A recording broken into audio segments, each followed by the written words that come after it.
టిఆర్9 TV మహిళా శక్తి కార్యక్రమానికి స్వాగతం.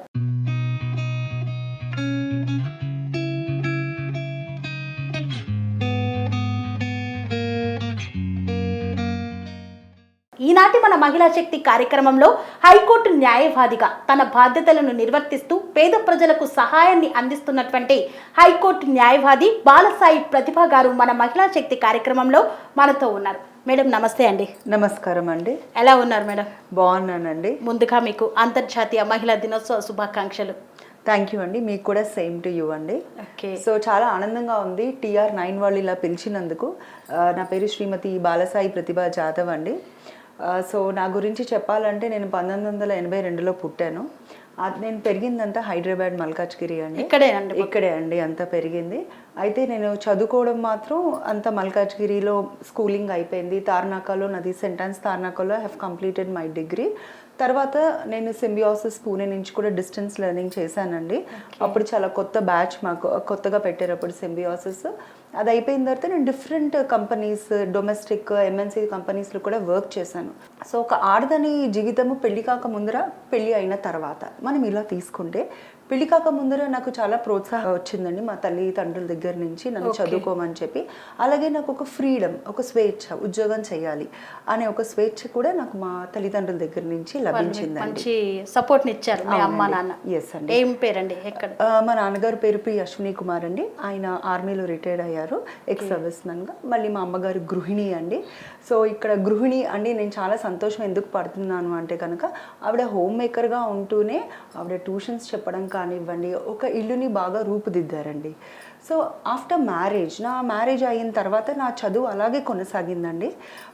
ఇప్పుడు మా మామయ్య గారు లేరు, కానీ ఆయన పేరు లేట్ శ్రీనివాసరావు జాదవ్ గారు, మా అత్తగారి పేరు హిమాబాయి జాదవ్. మా మామయ్య గారి తరపు నుంచి కూడా నాకు అంతే స్వేచ్ఛ, అవన్నీ ఇంకా చదువుమని చెప్పి ప్రోత్సహించారు. ఇక్కడ మెయిన్ ఒక వ్యక్తి గురించి మాట్లాడాలి అంటే కనుక ఇప్పుడు అడ్వకేట్. నేను పెళ్ళి కాకముందర కాదండి లా చదివింది, పెళ్ళి అయిన తర్వాత కరోనా టైంలో ఆ ఇయర్స్ నేను వేస్ట్ చేయకుండా ఆ టైం అప్పుడు లాక్డౌన్లో నాకు చదువుకోవడానికి కానివ్వండి, ప్రతి ఒక్క దాంట్లో ఒక ఆర్టికల్ ఎలా చదవాలి, ఒక ఆర్టికల్ ఎలా రాయాలి అని మా హస్బెండ్ నన్ను చాలా ప్రోత్సహించారండి. అందుకని టీఎస్ లా సెట్ రాయడము, ఒక మంచి కాలేజ్లో నాకు అడ్మిషన్ దొరకడము, మా వారి స్ఫూర్తితోనే ఇప్పుడు నేను ఒక అడ్వకేట్ అవ్వగలిగానండి. దాంతోపాటు నాకు 2 పిల్లలు ఉన్నారు. మా పిల్లలు కూడా నన్ను అర్థం చేసుకోవడం, నా ఎగ్జామ్స్ ఉన్నప్పుడు వాళ్ళ పని ఇండిపెండెంట్గా చేసుకోవడము, నాకు చాలా ఒక ఫ్యామిలీలో చూడండి, ఒక ట్రైన్ వెళ్ళాలి, ఒక డెస్టినేషన్ చేరాలి, ఒక స్టేషన్ నుంచి ఇంకో స్టేషన్ అంటే ఆ ట్రైన్లో ఉన్న చక్రాలన్నీ సమంగా వెళ్ళాలి ముందరికి. ఏ ఒక్క చక్రం ఇదైనా లేదా పట్టాలు ఇరిగిపోయి ఉన్నా అది ఆ ప్లేస్కి చేరదు. సో ఒక ఆడదానికి లైఫ్ ఎలా ఉండాలి అంటే, ఒక ఆడదానికి స్వేచ్ఛ వచ్చింది ఇవాళ, ఒక మహిళలకి మహిళా దినోత్సవం జరుపుకుంటున్నామంటే దట్ డజంట్ మీన్ మగజాతిని కింద చూస్తున్నామని కాదు. 2 కలిసి చేస్తేనే ఆ పనికి వెళ్తాము. ఇప్పుడు ఒక మనిషి ఇంట్లో ఒక ఫ్యామిలీలో ఎవరు ఉంటారండి? ఇప్పుడు అంటే సరే న్యూక్లియర్ ఫ్యామిలీస్ వచ్చేసాయి, జాయింట్ ఫ్యామిలీస్ నుంచి. ఆ న్యూక్లియర్ ఫ్యామిలీలో కూడా ఒక మెన్ ఒక విమెన్ ఉంటారు. 2కి ఏమయ్యేదంటే ఒకటి మెన్ వెళ్ళి ఉద్యోగానికి చేసి వస్తే విమెన్ గృహిణిగా ఇల్లుని చూసి ఇల్లాలని చూడమని చెప్పారు అప్పుడు. సో అందుకని ఏంటి, ఇప్పుడు మన అమ్మని చూసుకున్నా, అమ్మమ్మని చూసుకున్నా, అత్తగారిని చూసుకున్నా, ఎవరిని చూసుకున్నా కానీ మనకు అది ఎలా ఉంటుంది, ఓకే ఫైన్ ఇంట్లో ఇవి చేసి పెట్టారు కదా, మనం చూడకుండానే చెప్తాం ఇది అమ్మ చేస్తుంది అని చెప్పి. కానీ ఇవాళ రేపు ఎలాగైంది అంటే ఈవెన్ అమ్మాయిలు కూడా వెళ్ళి ఉద్యోగాలు చేస్తున్నారు. ఇప్పుడు కనుక మనకి చంద్రయాన్ మిషన్ తీసుకుంటే మోర్ దెన్ 100 విమెన్ డైరెక్ట్గా చంద్రయాన్ మిషన్లో ఉన్నారు. వాళ్ళు ఒక స్పేస్ దగ్గర నుంచి ఒక ఎంటర్ప్రెన్యూర్స్ కానివ్వండి, పెప్సీకో CEO కానివ్వండి, లేకపోతే నీతా అంబానీ గారు కానివ్వండి, ఒక సుధామూర్తి గారు కానివ్వండి, ఇలా చెప్పుకుంటూ పోతే అన్ని రంగాల్లో ఒక ఆడది ఇంత స్థాయికి చేరింది అంటే అది రాత్రి ఏమో జరగలేదండి. వాళ్ళు చదివే దగ్గర నుంచి స్టార్ట్ అయిన జర్నీ ఇవాళ ఈ స్టేజ్కి వెళ్ళాలంటే ఆమెకి కృషితో ఉన్న వాళ్ళు ఆడవాళ్లే కాదు, ఒక మగవాళ్ళు కూడా ఉన్నారు. సో ఇద్దరు కలిసి ఆడవాళ్ళ విజయం వెనక ఖచ్చితంగా మగవాళ్ళ ప్రోత్సాహం ఉంది అంటారు. 100% అండి. కొంతమందికి ఉండకపోవచ్చు, కొంతమంది పేరెంట్స్ ఎందుకు చదువు తొందరగానే పెళ్లి చేసేద్దాము, లేకపోతే ఇంకొంతమంది హస్బెండ్ కానివ్వండి ఎందుకు ఉద్యోగం చేసి నువ్వు సంపాదించి ఇక్కడ ఏం చక్కదిద్దాల్సిన అవసరం లేదు, మనకు ఆల్రెడీ ఉంది అక్కర్లేదు. సో అక్కడ ఆ ఆడది వెళ్ళి డబ్బు సంపాదించే దానికి కన్నా నేను ఇంత చదువుకున్నాను కదా, నాకు ఇంత సపోర్ట్ ఇస్తే ఇంకేదైనా మిరాకిల్ క్రియేట్ చేస్తానేమో నేను అని ఒక భావనతోనే ఆవిడ వెళ్ళి చేయాలనుకుంటుంది తప్ప ఇంకో ఉద్దేశంగా ఉండదండి. సో ఇక్కడ అమ్మాయిలు అబ్బాయిలు అనే జెండర్ ఈక్వాలిటీ మనం చూసుకుంటే ఒక ఫీమేల్ బస్ కండక్టర్స్ ఉన్నారు, ఫీమేల్ లారీ డ్రైవర్స్ ఉన్నారు, ఫీమేల్ సైంటిస్టులు ఉన్నారు. ఇలాగా చెప్పుకుంటూ పోతే ఒక మెన్ ఉన్న చోట ప్రతిసారి అక్కడ మనకి ఉమెన్ కనిపిస్తూ ఉంటుంది అన్నమాట. సమంగా మహిళలు ముందుకెళ్తున్నారు. అవునండి. ఇప్పుడు మనకి సంస్కృతంలో కూడా యాదేవి సర్వభూతేషు, ఇది ఒకసారి కట్ చేయరా మర్చిపోయింది సార్, యాదేవి సర్వభూతేషు మాతృరూపిణే సంస్థిత, యాదేవి సర్వభూతేషు శక్తి రూపిణే సంస్థిత అన్నారు. అంటే ఒక అమ్మ అన్ని ప్రాణాల్లో ఉన్నారు, అలాగే ఆ అన్ని ప్రాణాలకి కూడా శక్తిని ఇచ్చేది అమ్మ. అందుకని ఇప్పుడు ఇది విమెన్ ఎంపవర్మెంట్ అంటే ఇది 2000, 2021, 21st సెంచరీ ఉమెన్కి రైట్స్ ఇప్పుడే కాదండి, మన పురాణ కాలం నుంచి వస్తుంది. రాణి లక్ష్మీబాయి కత్తి పట్టినవారు, అలాంటి వాళ్ళు ఇప్పుడు జస్ట్ ఒక రిమోట్ సెన్సార్ తోటి మార్స్లోకి ఆర్బిట్స్నే పంపిస్తున్నారు. ఇప్పుడు మీరు చూస్తే ఈవెన్ మన దేశ ప్రధాని నరేంద్ర మోడీ గారు కూడా మార్స్ ఆర్బిట్ ల్యాండర్ని, ఆ ల్యాండ్ అయ్యే పాయింట్ ఏదైతే ఉంటుందో దాన్ని శివశక్తి పాయింట్ అని చెప్పి అన్నారు. ఎందుకు? అక్కడ శివుడు శక్తి ఇద్దరు ఉండాలి, ఒక అర్ధనారీశ్వరు. మన ఇండియాలో కన్సెప్ట్ అర్ధనారీశ్వర్దే. ఇప్పుడు వెస్ట్రన్ కల్చర్ వాళ్ళు మన దాన్ని ఫాలో అవ్వడానికి ఒక చీర కట్టు, ఒక బొట్టు పెట్టుకోవడము, అసలు పసుపు ఎందుకు రాసుకుంటున్నారు కాళ్ళకి, అన్నిటికీ సైంటిఫిక్ రీజన్స్ ఉన్నాయి. సో ఇప్పుడు వాళ్ళు మనది ఫాలో అవుతున్నారు అన్నమాట. సో మన దేశంలో భారతదేశమే పవిత్రం. అలాంటి భారతదేశంలో మనం పుట్టి ఒక మహిళగా పుట్టాము అనుకుంటే ఒక గృహిణికి ఒక సాఫ్ట్వేర్లో పనిచేసే సాఫ్ట్వేర్ ఇంజనీర్కి మనం పెద్దగా డిఫరెన్స్ చూడకూడదండి. ఆవిడ ఎర్న్ చేయకపోవచ్చు, కానీ ఎంటైర్ హౌస్ని తనే మేనేజ్ చేస్తుంది. అలసిపోయి ఇంటికి వచ్చిన మగవాళ్ళకి కానీ పిల్లలకు కానీ అన్నీ రెడీగా ఉంటాయి. అలానే వీళ్ళని తక్కువ తీయడానికి లేదు. ఒక ఫ్యామిలీ, ఒక హస్బెండ్ ఇల్లు కొన్నాడంటే ఒక ఈఎంఐకి సపోర్ట్ చేస్తుంది, ఈయన ఒక కార్ కొన్నారంటే ఆవిడ కార్ ఈఎంఐకి సపోర్ట్ చేస్తుంది. సో ఇలాగ ఒక రైలు పట్టాలాగా ఇద్దరు 2 చక్రాలు చేసుకుంటూ ఒక జీవనాన్ని సాగతీస్తూ నెక్స్ట్ వచ్చే ఆడవాళ్ళకి అసలు ఇంటర్నేషనల్ ఉమెన్ డే అనేది ప్రతి ఒక్క కంట్రీలో జరుపుకుంటున్నారు. కానీ ఎందుకు జరుపుకుంటున్నాం మనం ప్రతి ఒక్క కంట్రీలో అంటే కనుక ఆడవాళ్ళు ఆ ఇయర్ సోషల్గా కానివ్వండి, ఒక ఎకనామిక్గా కానివ్వండి, ఒక కల్చరల్గా కానివ్వండి ఎలాంటి సాధించారు, వాళ్ళు ఏమేమి సాధించారు. ఇప్పుడు పద్మశ్రీ అవార్డ్స్ చూడండి, పద్మవిభూషణ్ అవార్డ్స్ చూడండి, ఎన్ని అవార్డ్స్ వచ్చాయండి మనకి. ఒక చెట్లు పెంచుతున్నారు ఒక కన్నడలో ఒక ఆవిడ 108 years, ఆవిడికి కూడా మన పద్మ అవార్డ్స్ తోటి సహకరించారు. సో ఎప్పుడైతే ఎవ్రీడే ఒకటి కాదండి, రోజు రోజుకి మార్పులు వస్తూ ఉన్నాయి. ఇద్దరికి డబ్బులు ఫిజికల్ మనీతో పే చేసేవాళ్ళం, ఇప్పుడు పేటిఎం అని చెప్పేసి, భారత్ పే అని చెప్పేసి, గూగుల్ పే అని చెప్పేసి, ఫోన్పే. సో మారింది. అలాగే ఆడవాళ్ళు కూడా మన స్థానం ఎప్పుడు తగ్గలేదు, కానీ డెవలప్మెంట్ జరిగింది. మీరు ఎవల్యూషన్ చూసుకుంటే కనుక ఆది శంకరాచార్య గారు ఒక 8-9 శతాబ్దంలో ఆయన ఇలాగా మన భారతదేశం చుట్టూ వెళ్తున్నప్పుడు ఆయన ఒక మిశ్రా గారు అని చెప్పేసి ఆయనతో ఒక చర్చకి దిగారు. ఆ చర్చ అనేది 48 రోజులు జరిగిన చర్చ. అందులో న్యాయమూర్తిగా ఎవరో కాదండి, మందనా మిశ్రా వాళ్ళ భార్య శ్రీమతి భారతి గారినే న్యాయమూర్తిగా నుంచోపెట్టారు. మరి అప్పుడు 88 సంవత్సరం ఎక్కడ, 21వ శతాబ్దం ఎక్కడ? సో ఆడదాన్ని ఎప్పుడు కూడా ఓకే కార్యేషు మంత్రి, కార్యేషు దాసి, భోజేషు మాత ఇన్ని చెప్తున్నారు. అంటే ఏంటి, ఒక డిఫికల్టీ టైంలో ఒక లేడీ తప్పకుండా ఆ సలహా ఇస్తుందనే ఒక నమ్మకం ఉంది, అలా జరుగుతుంది కూడా. ఓకే. సో మనం పురాణాల నుండి మహిళకు ఎంతో ఎక్కువ పాత్రనిచ్చారు, ఆమెను గౌరవించాలని కూడా సూచించారు. కానీ ప్రస్తుత సమాజంలో మహిళకు అంతే గౌరవం దక్కుతుందా? తప్పకుండా అండి.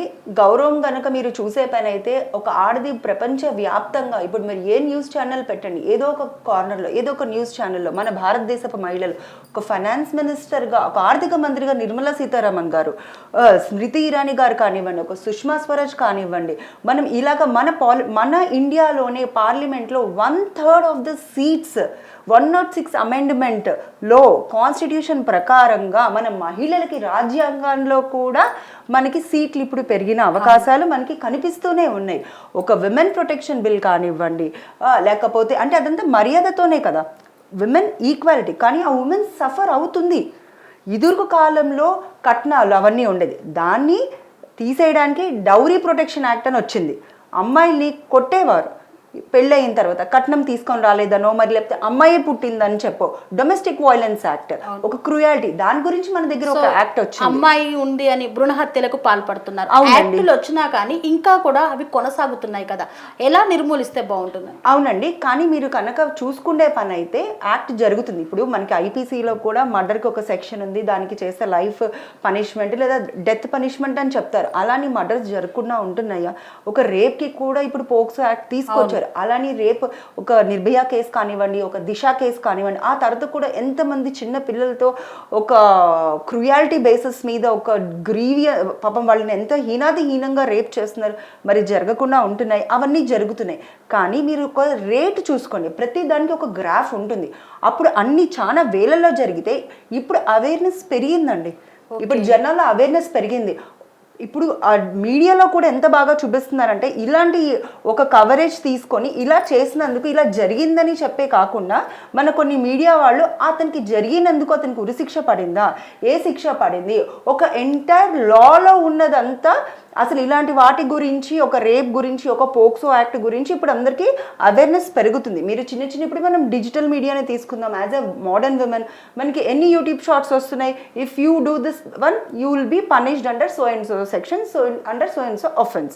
ఇంకా అవన్నీ చూసి కూడా ఒక 10 మందికి మనసులో లేదెళ్ళి మానభంగం చేయాలి అనిపించినా అట్లీస్ట్ ఆ 10 మందిలో 8 మంది బాబోయ్ ఇది చేస్తే ఈ శిక్ష పడుతుంది అని చెప్పి ఎంతమంది ఆపుతున్నారండి?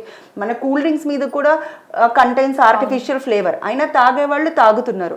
సో ఇది ఒక సోషల్ చేంజ్ ప్రతి ఒక్క మనిషిలో రావాలండి. ప్రతి ఒక్క మనిషిలో అది ఎక్కడ స్టార్ట్ అవుతుంది మన జర్నీ అంటే ఇంటి నుంచి, గడప లోపట నుంచి, మన పెంపకం దగ్గర నుంచి స్టార్ట్ అవుతుంది అనమాట. సో ఆ పెంపకం అనేది ఎలాగా చూస్తారు అంటే కనుక, ఇంట్లో అమ్మా నాన్న, ఓకే అమ్మాయి ఉన్నా అబ్బాయి ఉన్నా జెండర్ డిఫరెన్స్ తీయద్దు. ఇప్పుడు ఉద్యోగం చేసిన తర్వాత మాకు జెండర్ ఈక్వాలిటీ అని ఎట్లా అంటున్నారో, ఒక పుట్టుక నుంచి కూడా జెండర్ ఈక్వాలిటీ పెట్టండి. ఓకే అమ్మాయి అమ్మాయి, అబ్బాయి అమ్మాయి, అబ్బాయి అబ్బాయే, అమ్మాయి అమ్మాయి, దాన్ని మనం కాదని చెప్పట్లేదు. అమ్మాయి చేసే కొన్ని పనులు లైక్ జన్మనివ్వడం, అది అబ్బాయిలు చేయలేరు. ఓకేనా? సో ఇప్పుడు అబ్బాయిలు చేసే వర్క్, ఇప్పుడు మన దగ్గర చెప్తున్నామండి, ఇప్పుడు ఒక ఏసీ రూమ్ ఉంది, ఒక లైట్స్ ఉన్నాయి, మంచి చైర్ ఉంది కూర్చోవడానికి, ఓకే మనకి ఏమవుతుంది, ఒక కంప్యూటర్ ఉంది టైప్ చేయడానికి, ఇవన్నీ ఉన్నాయి కాబట్టి మనం ఇవాళ రేపు ఏం చేస్తున్నాము, ఒక బండి స్టార్ట్ చేయడము, ఒక కార్ నడపడము, ఒక ఫ్లైట్లోనే వెళ్ళి ఆ పని టాస్క్ చేసేసి మనం వస్తున్నాం. అదే కనుక ఇవన్నీ మన దగ్గర లేవు. ఒక మగ మనిషి వెళ్ళి ఒక వర్క్ చేసి రావాలి, ఏదైనా బండలు కొట్టడము, అందులో ఎంతమంది ఉమెన్ ప్రిఫర్ చేస్తారండి ఈక్వాలిటీగా వెళ్ళి చేయడం? సో మగవాళ్ళ ప్రాధాన్యత మగవాళ్ళదే, ఆడవాళ్ళ ప్రాధాన్యత ఆడవాళ్ళదే. కానీ ఇద్దరు కలిసి ఆ జీవనం సాగించుకుంటే కనుక అర్థం చేసుకొని, ఒక క్షణిక ఆవేశంలో, చిన్న క్షణిక ఆవేశం అండి, అది కంట్రోల్ చేసుకున్నారంటే లైఫ్ చాలా బాగుపడుతుంది. ఇప్పుడు అమ్మాయిలకి ఫ్రీడమ్ ఇచ్చారు, దేనికి ఇచ్చారు? లిబర్టీ అనేది ఒక ప్రతి మనిషికి కావాల్సిందండి. ఆ లిబర్టీ మనీ నుంచి వచ్చిందా? ఆ మనీ అనేది మనకి ఒక స్వాతంత్రం ఇస్తుంది. ఒక ఇండిపెండెంట్ ఉమెన్గా, ఎస్ నా అకౌంట్లో డబ్బులు పడ్డాయి, ఈ నెలంతా నేను కష్టపడ్డాను, నేను ఇవాళ ఒక మొబైల్ కొనుక్కుంటున్నాను, అది నా వరకు, అది నా ఫ్యామిలీ కూడా యూస్ చేసుకోవచ్చు. ఇది కొంతమంది జరుగుతున్న సమాజంలో ఏదైనా. అదే కనుక నా అకౌంట్లో డబ్బులు పడ్డాయి, అది నాదే, నేను ఎవరు ఏదైనా కొన్నా కానీ లేదు లేదు అది నాదే, నా దాంతోనే కొన్నాను, లేదు నువ్వు టచ్ చేయడానికి లేదు.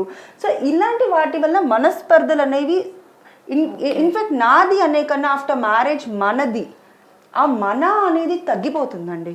తగ్గిపోయేసి ఆ స్వేచ్ఛని దుర్వినియోగం చేసుకోవడం. ఎప్పుడైనా ఒకటి గుర్తుపెట్టుకోండి, మనకి ఎంత కావాలో మనకి తెలుసు, మన స్టమక్కి ఎంత కావాలో మనకి తెలుసు. ఒక హాఫ్ ప్లేట్ తిన్నామా, 1 ప్లేట్ తిన్నామా, 2 ప్లేట్స్ తెచ్చుకొని వేస్ట్ అయితే చేయలేం కదా. సో నేనేమంటున్నానంటే మనకి ఏం కావాలో మనకి తెలిసి ఉండాలి, క్లారిటీగా ఉండాలి మనం. ఎవరినో చూసి ఓకే వాళ్ళు ఇవాళ ఆ స్టేజ్లో ఉన్నారు కదా నేను కూడా ఆ స్టేజ్ వెళ్తానంటే దాని వెనకాల వాళ్ళు ఎంత హార్డ్ వర్క్ చేశారు. నా వయసు ఒక 21 ఇయర్స్ అమ్మాయి కానివ్వండి, 20 ఇయర్స్ అమ్మాయి కానివ్వండి, ఒక 30 ఇయర్స్ అమ్మాయి లేదు ఇప్పుడు తన టీమ్ లీడర్ అయిపోయింది, తన దగ్గర ఆడియో ఉంది, నాకు అది కావాలి నైట్ అంటే అది జరగదు.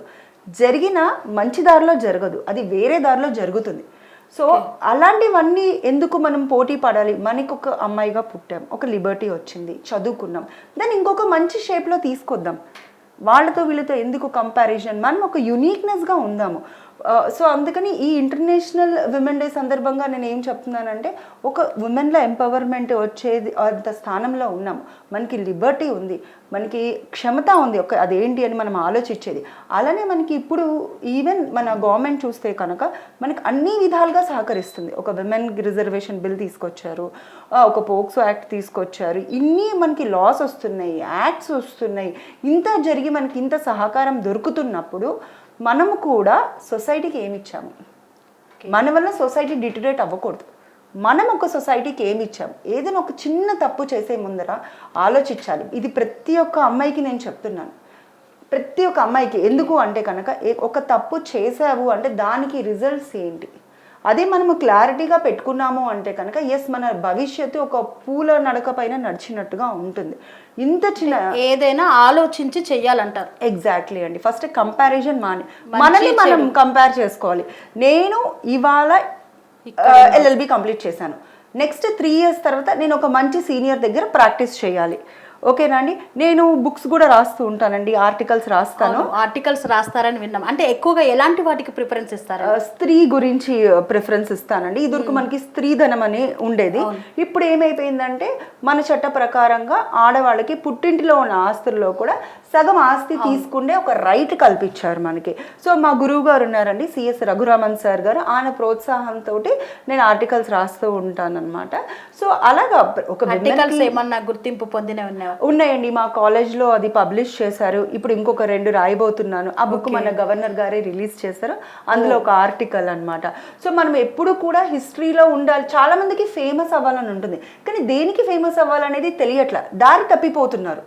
సో ఎలాంటి దానికి ఫేమస్ అవ్వాలి? ఇప్పుడు మీరు కనుక రాణి లక్ష్మీబాయిని తీసుకొనివ్వండి, సరోజినీ దేవి నాయుడుని తీసుకొనివ్వండి, ఎవరైనా ఒక ప్రముఖులు హిస్టరీలో కానీ ఎవరైనా ప్రముఖుల్ని తీసుకోండి మీరు, వాళ్ళు ఇప్పటికీ బతికే ఉన్నారు. ఎలా బతుకున్నారు? ఎటర్నల్గా బతుకున్నారు. అంటే వాళ్ళు ఫిజికల్గా మన దగ్గర లేరు, కానీ ఇప్పటికీ మనము ఆలోచనలు, వాళ్ళ సేవ, వాళ్ళ పనుల ద్వారా వాళ్ళు మనలోనే ఉన్నారు. సో మహిళలు ఎక్కువగా ఇప్పుడు మీరు అన్నారు ఫేమస్ కావాలి, నేను ముందుండాలి, నన్ను నేను నిరూపించుకోవాలి అని తప్పుదారుల్లోకి వెళ్తున్నారు. సో అలాంటి వారికి ఏం సూచనిస్తున్నారు? మంచి ప్రశ్న అండి ఇది. చాలామంది యూత్కి కావాల్సిన ప్రశ్న అడిగారు మీరు. ఇప్పుడు చూడండి, మనము ఎంతోమందికి గార్డెన్ తెలుసు, మనము నిమ్మకాయ గింజ ఇత్తనం వేసి నాకు యాపిల్ పండు రావాలంటే వస్తుందా? ఏది మనం చేస్తామో మనకి అదే రిజల్ట్ వస్తుంది. అది ప్రతి ఒక్కరు గుర్తుపెట్టుకోవాలి. నేను ఇవాళ ఒక 365 డేస్ నా దగ్గర టైం ఉంది ఒక ఎగ్జామ్కి చదివి కంప్లీట్ చేసి పాస్ అయ్యేది.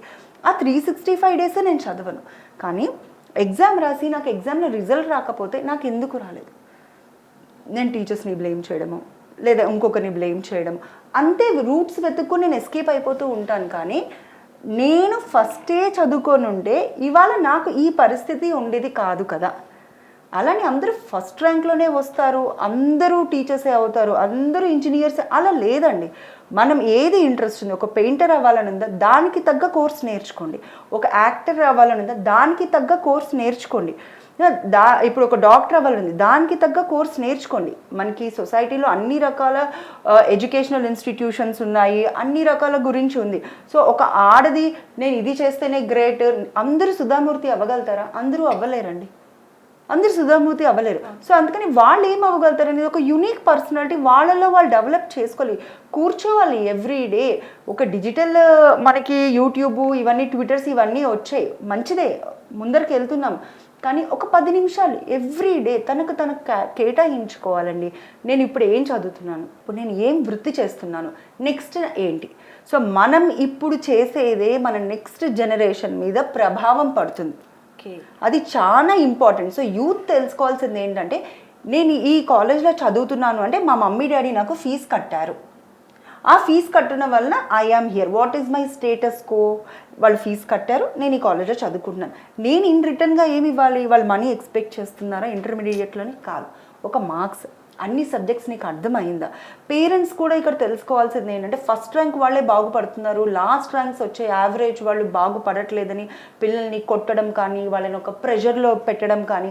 చూడండి, ఎవరు ఎప్పుడు ఎలాగ తయారై ఉద్భవిస్తారో ఎవ్వరికీ తెలియదు. మనందరం ఒక ఫేట్ రాసుకొని వస్తాం. ఇవాళ ఈ సిచ్యువేషన్ ఉంటే ఇంకొక 10 yearsకి వాళ్ళు ఇంకొక సిచ్యువేషన్లో ఉంటారు. అలాని ఫస్ట్ ర్యాంక్ తెచ్చుకోకూడదని నేను చెప్పట్లేదు. ప్రతి దాంట్లో మంచి ర్యాంక్ తెచ్చుకోవాలి, బాగా చదువుకోవాలి. అది ఎలా ఉండాలంటే చదివింది ఎక్కడ అప్లై చేయాలి అనే ఒక థాట్ ప్రాసెస్ ప్రతి ఒక్క విద్యార్థికి ఉండాలి, వాళ్ళ తల్లిదండ్రులకు ఉండాలి. తల్లిదండ్రులు కూడా ఏం చేయాలి అంటే కనుక, ఓకే మా అమ్మాయికి ఈ స్కీమ్ వచ్చింది కదా, ఓకే గుడ్, ఓకే ఇది వేస్తే అమ్మాయిలకి ఈ భవిష్యత్తు బాగుంటుంది, గుడ్. అలానే మీరు కూడా కొంచెం టైం తీసుకోండి, కూర్చోండి, మాట్లాడండి, ఒక ప్రముఖుల గురించి చెప్పండి, ఓకే వాళ్ళని ఇంకా ఎంపవర్ చేయండి, ఇలా చేస్తే మీకు ఇలా అవుతుంది నాన్న, ఒక క్లారిటీ తీసుకొని రండి. సో అవన్నీ మర్చిపోయి డైరెక్ట్గా ఆకాశాన్ని టచ్ చేస్తానే అంటే ఆ జర్నీ ఎప్పటికీ కంప్లీట్ అవ్వదండి. Step by step, there is no shortcut in the life. Each and every step is very very important. కొంతమంది 10 steps ఎక్కగానే విజయం సాధించవచ్చు, కొంతమంది 20 steps అవ్వగానే విజయం సాధించవచ్చు. కానీ ఆ స్టెప్స్ అనేది మాత్రం ఎక్కుతూ ఉండాలండి. ఆ స్టెప్స్ వల్లనే అనుభవం అనేది వస్తుంది. తప్పకుండా వస్తుంది. కింద పడినప్పుడు పేరెంట్స్ ఉంటారు సపోర్ట్ చేయడానికి, పెళ్ళైన తర్వాత ఇలా చేస్తే ఏదైనా ఫెయిలియర్ ఉన్న హస్బెండ్ పిల్లలు ఉంటారు సపోర్ట్ చేయడానికి. సో అందుకని గుర్తుపెట్టుకోవాల్సింది ఏంటి అంటే కనుక ప్రతి ఒక్క మనిషి ఆడవాళ్ళు పెళ్ళైపోతే లైఫ్ అయిపోయింది, అది రాంగ్ అండి. ఎందుకంటే నా విషయంలో జరిగింది అది. నా పెళ్ళి అయిన తర్వాతనే నాకు సక్సెస్ అనేది ఏంటి, ఒక గుర్తింపు అనేది ఏంటి అనేది మా వారు శ్రీ రామారావు జాదవ్ గారి తరపు నుంచి నేను చాలా నేర్చుకున్నాను. ఆయన ఇచ్చే సపోర్ట్. మనం అంటాం కదండి ప్రతి వాళ్ళ వెనుక ఒక మగ అతను ఉండి సపోర్ట్ చేస్తారు. నేనేమంటానంటే నాతో పాటు ఉండి నా అడుగులో అడుగేసి సపోర్ట్ చేశారండి మా వారు నాకు. సో నేనేం చెప్తున్నాను, అందరూ హోప్ పెట్టుకోండి. ఒకరికి అన్నయ్య సపోర్ట్ చేయొచ్చు, ఇంకొకరికి సిస్టర్ సపోర్ట్ చేయొచ్చు, ఇంకొకరికి మదర్ ఫాదర్ సపోర్ట్ చేయొచ్చు. సో అలాగా ఒక్కొక్క సపోర్ట్ తోటి ఒక్కొక్కరు వస్తూ ఉంటారు. ఎప్పుడు కూడా నేను ఇంతే, నేను ఇలాగే, ఇంకా నా లైఫ్ బాగుపడదు అనేది మాత్రం తీసేసేయండి. చెట్టు నెగటివ్ ఆలోచన తీసేయాలి, అస్సలు వద్దండి. చెట్టు మంచినీళ్ళు పోసినా పెరుగుతుంది, చెట్టుకి మురికి నీళ్ళు పోసినా పెరుగుతుంది. చెట్టు నాకు మంచినీళ్ళు పోసారు ఇవాళ ఇంచు పెరుగుతాను, ఇవాళ నాకు మురికి నీళ్ళు పోసారు 1 ఇంచు తగ్గుతానని చెప్పి ఉండదు. తన ఎందుకు వచ్చింది భూమి మీద, నా డ్యూటీ ఏంటి భూమి మీద? పళ్ళు ఇవ్వడము, నీడివ్వడము, పువ్వులు ఇవ్వడము. ఏది ఇవ్వలేకపోయినా ఒక చెట్టుగా ఉంటాను నీడకి. సో అలాగే మనం చెట్లని చూసి కూడా ఎంతో నేర్చుకోవచ్చండి.